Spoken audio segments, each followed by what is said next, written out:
ಆಚಿ ಮಸಾಲ. ಎಂತ ಅಡಿಗೆಯ ರುಚಿಯಾಗೋ ರಹಸ್ಯವು 20 ರೂಪಾಯಿ. ಎಸಿ ಕಿರಣ್ ಕರ್ಮಕಾಂಡಕ್ಕೆ ಜೊತೆಯಾಗಿದ್ದಾರೆ ಮತ್ತೊಬ್ಬ ಅಧಿಕಾರಿ. ಎಸ್ಡಿಎ ನೌಕರನ ಜೊತೆ ಶಾಮೀಲಾಗಿದ್ದಾರಾ ಎಸಿ ಕಿರಣ್ ಅವರು?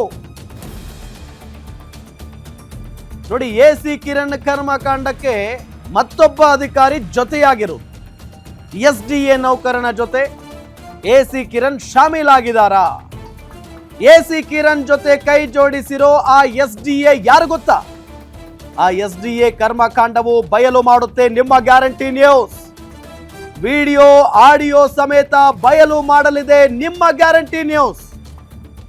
ಸರ್ಕಾರಿ ಕೆಲಸ ಒಂದು ಕಡೆ, ಆದ್ರೆ ಆ ಎಸ್ಡಿಎ ಕೆಲಸ ಮಾಡೋದು ಮಾತ್ರ ಬೇರೆ ಕಡೆ. ನೋಡಿ, ಸರ್ಕಾರಿ ಕೆಲಸ ಒಂದು ಕಡೆ ಆದ್ರೆ ಆ ಎಸ್ಡಿಎ ಇದಾರಲ್ಲ, ಕೆಲಸ ಮಾಡೋದು ಮಾತ್ರ ಬೇರೆ ಕಡೆ.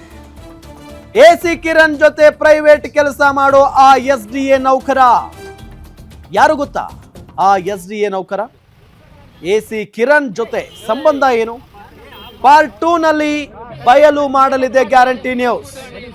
ಇದು ಇಲ್ಲಿಗೆ ಮುಗಿದಿಲ್ಲ, ಇವರ ಕತೆ ಇನ್ನೂ ದೊಡ್ಡದಿದೆ. ಪಾರ್ಟ್ 2 ನಲ್ಲಿ ಆ ಎಸ್ಡಿಎ ಯಾರು, ಆತನಿಗೂ ಮತ್ತು ಎಸಿ ಕಿರಣ್ಗೂ ಇರುವಂತ ಸಂಬಂಧ ಏನು, ಯಾವ ರೀತಿಯಾಗಿ ಶಾಮೀಲಾಗಿದ್ರು, ಏನೇನು ವ್ಯವಹಾರವನ್ನ ನಡೆಸ್ತಾ ಇದ್ರು, ಎಲ್ಲದರ ಬಗ್ಗೆಯೂ ಕೂಡ ಪಾರ್ಟ್ 2 ನಲ್ಲಿ ನಿಮ್ಮ ಗ್ಯಾರಂಟಿ ನ್ಯೂಸ್ ಬಯಲು ಮಾಡುತ್ತೆ. ಬಹಳ ಪ್ರಮುಖವಾಗಿ ಆ ಎಸ್ಡಿಎ ಯಾರು ಅನ್ನೋದರ ಬಗ್ಗೆ. ವಿಚಿತ್ರ ಇದು ನಿಜಕ್ಕೂ. ಇಷ್ಟೆಲ್ಲ ಘಟನೆ ಆಗಿದೆ. ಒಬ್ಬ KAS ಅಧಿಕಾರಿಯನ್ನ ನಡು ರಸ್ತೆಯಲ್ಲಿ ನಿಲ್ಸ್ಕೊಂಡು ಹೊಡೆಯೋದಕ್ಕೆ ಹೋಗ್ತಾರೆ.